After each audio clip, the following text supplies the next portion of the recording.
What's up everybody, and very welcome along to this week's Anfield Agenda One Football News Show, where I bring you all the best Liverpool news stories on the One Football app. You can download the One Football app entirely free from the link in the description of this video. One Football has you covered for everything. Statistics, news stories, transfer rumours, league tables, breaking football news, augmented reality features. It really is your go-to one-stop shop for all things football related, ladies and gentlemen. If you use the link below, it lets the good folks over at One Football know that we sent you, and we're proud to say we will be working with One Football here on Anfield Agenda into the new Premier League season as well. Look, let's start off, ladies and gentlemen, with the first story, probably the one you're expecting me to start off with. That is, of course, the links to Renato Sanches. Now, Kevin Campbell have said if Liverpool can sign Renato Sanches, that could turn them back into title challengers. And you know what? It's a very good point. There are some good midfielders available at the minute. Arsenal are also linked to Renato Sanches. Important to point out that Bayern Munich do have an option, a buyback option in the contract when they sold him. I don't know if they'll take that up or not, but at around the 30 to 35 million price point, which, you know, is one, in our kind of range, and two, you can see, I've said this on our streams, you can see why Jurgen Klopp would look at Renato Sanches and see, I don't want to use the phrase diamond in the rough, but he's certainly somebody that came on, burst onto the scene with Benfica, did really well there, went to Bayern Munich, and as happens with young players, sometimes early in their careers there's peaks and troughs. He had a little dip in form, spent some time at Swansea, didn't go great, ended up at Lille, rebuilt himself there, some excellent performances for Portugal during the Euros as well, and his stock is certainly on the rise. He's been teasing us all as well with some little private jet photographs and stuff, and you know, I'm not going to sit here and say I know for a fact that Liverpool are going to sign Renato Sanches, but as this article suggests, if it does come down to a straight shootout between us and Arsenal, who are another club linked, you would imagine that we would have the upper hand, both from the attraction of playing Champions League football, to work with Jurgen Klopp, to play with the calibre of footballers that Liverpool currently have. But it's definitely one of those that usually I can come on here and say I don't believe this type of story, but Renato Sanches seems like a good fit for the club, a diamond in the rough, as I said, that Jurgen Klopp could mould into a potential Gini Wijnaldum replacement. And look, they are some big shoes to fill. Gini Wijnaldum was a special player, never injured, always available, one of Klopp's trusted lieutenants. So let's wait and see where this one goes, but I think that there's definitely some potential to this one, and I think certainly keep an eye on Renato Sanches and see what happens over the coming days.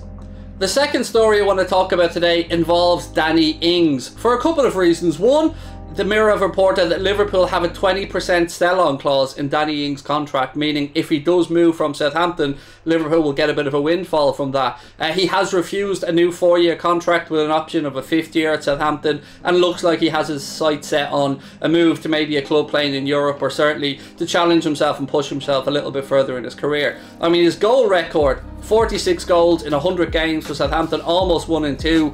That's pretty good if you ask me. And you know, everybody you speak to, any Liverpool fan that you will talk to, never had any questions about Danny Ings' ability. It was just that he was extremely unlucky with some long-term injuries. Now, I did see Kevin Palmer suggest that, well, if they want Takumi Minamino, would it be worth us saying, well, maybe we'll do something for Danny Ings? This is one that I think I'm hoping to see some comments in the replies of this video. Let me know what you guys think, because I'll tell you what, I wouldn't mind Danny Ings coming back. Yes, you'd always be nervous about those fitness concerns, but he knows where the goal is. As I said, 46 goals in 100 appearances for Southampton. Before that, you know, he was banging in goals in his career as well. It just didn't work out at Liverpool, and everybody wanted it to, and you'll only ever hear positive things from any Liverpool fans around Danny Ings. So I'm not surprised that maybe at 28 he feels like he wants to push himself on in his career and get another move.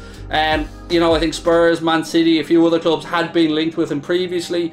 We know that Pep Guardiola has had, or rumoured to have had, a 100 million offer turned down for Harry Kane, and is crying poor mouth now about maybe not being able to afford a striker. God bless him. You know, it must be very hard. 100 million quid offer turned down, and then says he hasn't got any money to buy a striker. Oh well. Anyway, look, on Danny Ings, let me know in the chat what you think. I think if Klopp thinks that maybe Takumi Minamino is surplus to requirements, and look, I don't know if he is or isn't, but Southampton certainly are interested in him. Ralph Hasenhüttl likes him, and if something could be done in a post-COVID world where maybe people have to become a bit more creative with transfers, I think it'd be worth a punt if Origi moves on, if Shaqiri moves on, if Wilson moves on. You know, call me mad. Wouldn't be one for the future, of course, but certainly somebody who has goal-scoring pedigree. So, you know, I could see some sense to it, but whatever happens, we can say for certain that Danny Ings has turned down a new 4-year contract at Southampton, and that Liverpool do have a 20% sell-on clause. Article number 3 today is one that, look, I don't want to get your hopes up about, but he is an extremely talented player. I am, of course, talking about Barcelona's Pedri, he did very well during the season at Barca, did very well at the Euros with Spain, who are, of course, knocked out by Italy. But the interesting thing here is Barca are in a whole lot of trouble right now. According to reports in the media, and as this article suggests, they need to raise around €200 million because right now they seem to be unable to register players. So Memphis Depay is an example, Sergio Aguero, the president of La Liga has said that until they trim down the wage bill, until they bring in some money, they can't register any new players. But interestingly enough, some news I think came from Fabrizio Romano that said Barcelona have, yes, he's got 1 year left on his contract, but Barcelona have no intention of letting him go, and that there is an option for Barca to extend that by 2 more years. But the fact of the matter remains, unless there are willing buyers out there for players that Barca deem surplus to requirements. We've seen Junior Firpo as an example move on, and we will see many more. Coutinho is a player that they're trying to get off the books as well. So, you know, we'd all love Pedri. Pedri and Nicola Barella are 2 footballers that absolutely love at Liverpool, but it seems like Barca really want to keep this kid at the club. But keep an eye on the situation, because as I've been telling you guys all season, there are serious financial concerns right now at Barcelona, and he is an undoubted talent, so watch this space. Article number 4 today, ladies and gentlemen, revolves around the new Liverpool away kit, which has been released today. I'm not a fan of this one personally, although it's not the worst kit I've seen, but I will say that from the reaction I've seen on social media, a lot of Liverpool fans really like the kit, and it seems to be quite popular, particularly with the younger guys and girls out there. So, you know, carved in stone seems to be the tagline for this one. You know, for me, I'm not a massive fan of it. You know, I'm old school. I like a round neck. Sometimes a collar is okay, but maybe it's just the colour for me. You know, chunky like myself, you can't really pull off white. Well, I can't anyway, or off-white in this case, or cream, or... So let me know what you guys think of the shirt. Is it one that you'll be buying this season? I've already bought the home shirt. I think of the leaked shirts I've seen, this one, the one that is of course out today, the home one I should say, the one that is of course out today, then the away one, and the images that we believe will be the third one. To me, I just decided I was going to get the home one. So as always, with all football kits, with all things fashionable, there will be people that love it, there will be people that don't like it, and there will be some people in the middle of it. So what I want to know is, 1, do you like the kit? And also, who are you going to get on the back of it? If you're going to get a name and number, who's your go-to? Let me know, and let me know what you think of the shirt as well in the comment section below. So, and also I'll go even a step further. How do you think Nike have got on since they've come in and become Liverpool's official kit manufacturers? So that's story number 4 today, and we've got 1 more to go. The final article of the day is, well, I've saved the best to last, ladies and gentlemen. It is, of course, around Liverpool's interest in Rome player Jeremy Doku, the Belgian 19-year-old international.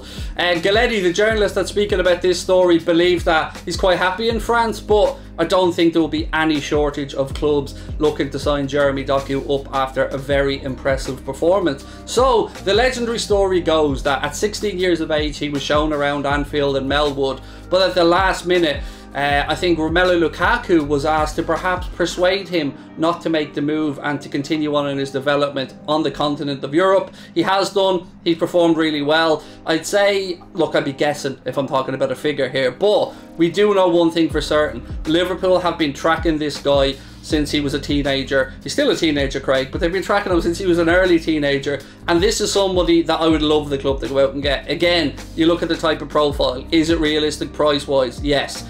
Is he a young up-and-coming talent? Yes.